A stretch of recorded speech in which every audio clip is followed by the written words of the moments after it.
break, don't punch, don't punch, don't punch. Hold up, break. Welcome to another episode of the Clinch Review. Let's get right into it. Highly entertaining fight between Devin Haney and Vasiliy Lomachenko. I know this one was marked on my calendar as soon as it was announced. Two of the most skilled in all of boxing getting it on. You know you're about to see some high-level stuff, and that's exactly what happened. We got Haney coming off the Kambosos rematch and Lomachenko coming off a tough fight against the young stud, Jermaine Ortiz. Remember that name, man. That kid is going to have a lot of success in the sport of boxing. And that leads into one of the narratives that was being talked about during fight week. Was Lomachenko starting to wear down? Was he starting to break down? He went through a really tough fight with a good fighter, and there were questions about, whether we had seen the best of him. The fight itself definitely lived up to the fight. It was a very interesting build-up. We saw Haney try to be the bad guy, but to me, it just didn't seem authentic. I think he was trying to gain a psychological edge over Lomachenko, which in my opinion did not work at all. Just consistently calling him dirty and talked about how he was going to retire him, at every point.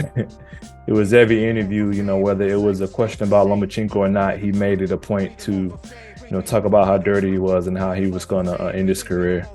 It ultimately led to him pushing Lomachenko very hard. Lomachenko was not expecting it at all, but thankfully he wasn't injured. The fight itself, both got off to a quick start, especially Lomachenko. The size difference was extremely noticeable. It was crazy. And Devin definitely used that to his advantage. He was landing some big shots to the body, was affecting Lomachenko. He went away from that in the second half of the fight, and it was for a reason. Lomachenko started landing some sharp left hands on Haney, even doubling up. In the corner, you would hear Haney even complaining about it, just talking about how Lomachenko was landing that left hand. Lomachenko had Haney in a lot of trouble in the 10th, but he let him off the hook.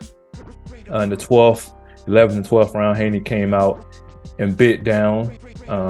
Very entertaining fight, a lot of close rounds, very tight the whole way through. Really just depends on what you liked in the fight. I had Lomachenko taking it late by a round or two, but I don't have any problem with Haney winning except for the 8-4. That absolutely did not happen. But aside from that, it was a very good fight. Both of them were at their top of the game. I think both of them pushed each other to fight at a level, in my opinion, we hadn't seen them at yet.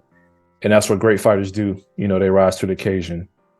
Another point, Andre Ward made some good points about, the aftermath of the fight. He was talking about how in the coming days, and he's absolutely right, one of the main narratives would be how it's a robbery.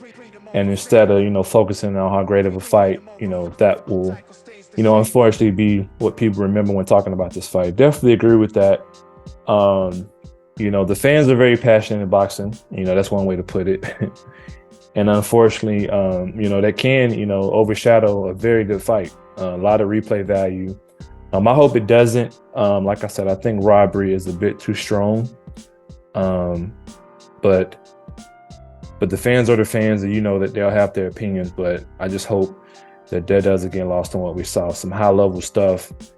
Two fighters putting it all on the line. And when that happens, you normally get a great fight. And we definitely got that. Let me know what you think about the fight. Do you think it was a robbery? Do you think Haney won it? Do you think Lomachenko won it? Do you think it should have been a draw? Very interested to hear your thoughts on it. As always, appreciate y'all for watching, and I'll see you on the next one. Peace.